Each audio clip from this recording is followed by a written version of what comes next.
Labdien, Normans Ozoliņš, un tā atkal ir vārds, kas man dod dzīvību, jo vārds dod dzīvību, ja Dieva gars to dara dzīvu. Tātad es gribētu ierunāt, ko Dievs runā, kas dod man dzīvību, ja. Tātad atcerieties, kad man bija dzimšanas diena 23. maijā, es teicu, ka es tur runāju par balvu, ka mums ir jācīnās, lai to saņemtu. Bet ar to arī nepietiek, lai mēs nestu augli.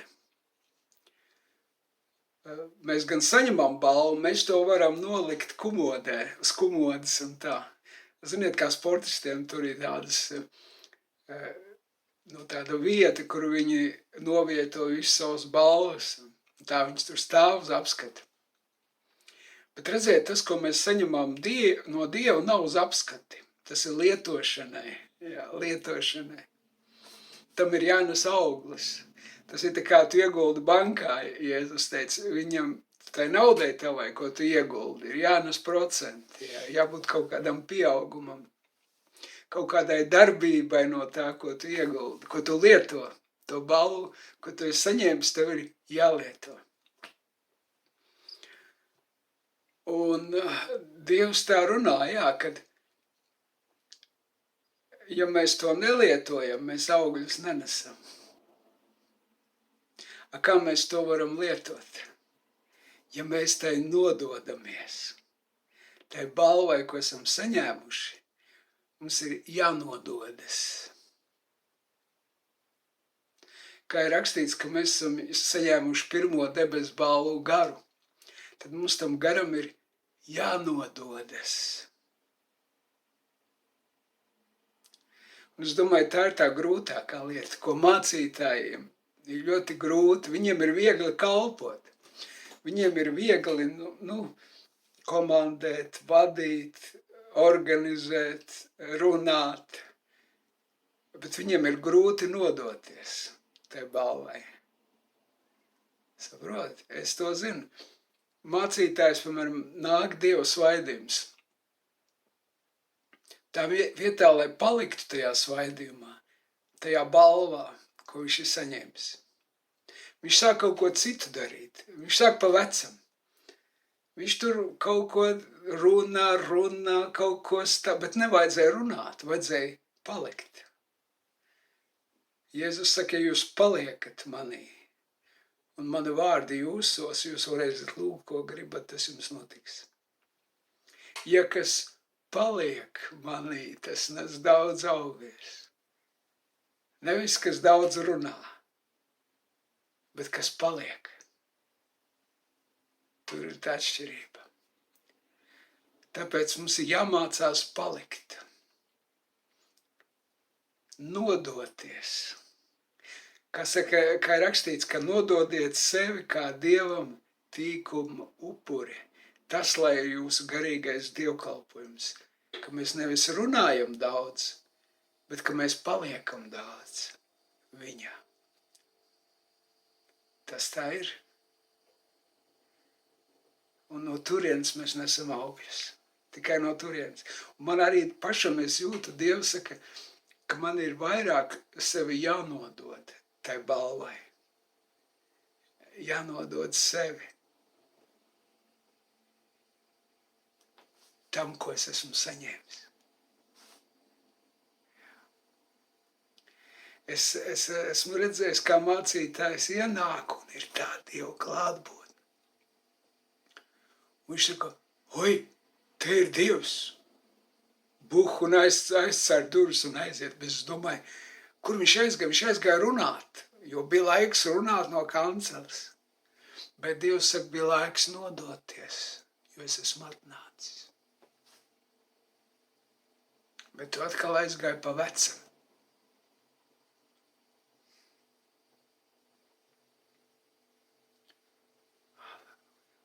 Un tādēļ Mūzes neiegāja apsolītajā zemē, jo viņš aizgāja pa vecam. Viņš sita klinti pa vecam, bet vajadzēja saukt uz klinti.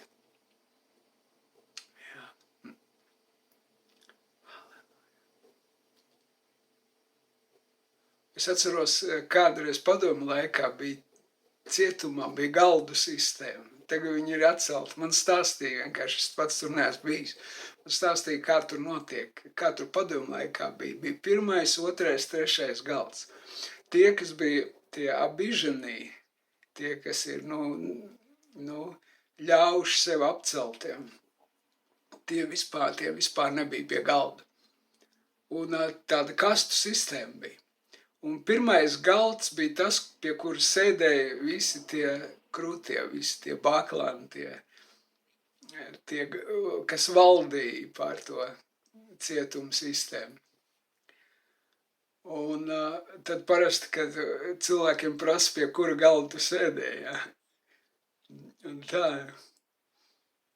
ja viņš sēdējis pie 1. galda, tad viņš ir īpaši cienījums. Un tad tur bija tāda sistēma, ka tu varēji, ja tev ierādīja vietu pie 3. galda, tad tu varēji rakstīt iesniegumu, ka tu gribi tikt augstāk.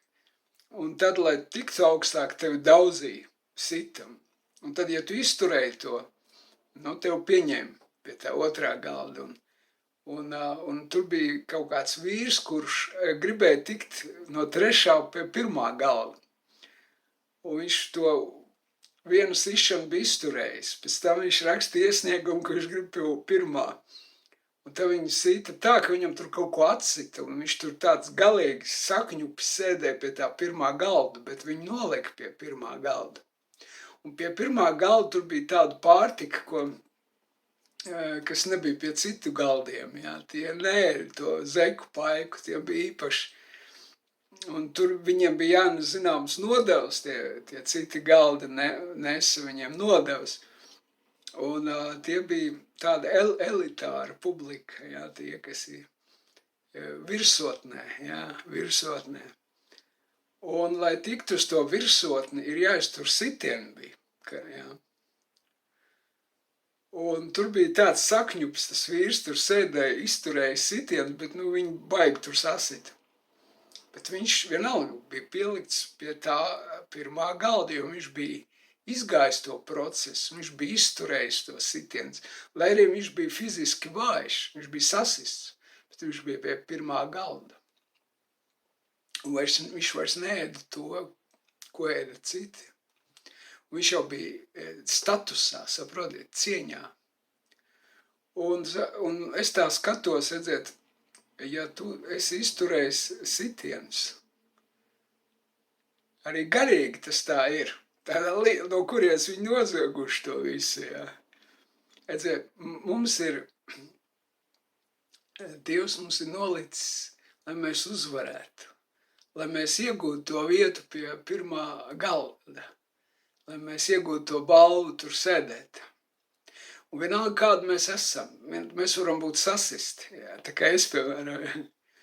Bet, ja mums ir tā vieta ierādīta pie 1. galda, mums neviens nevar nolikt pie 3.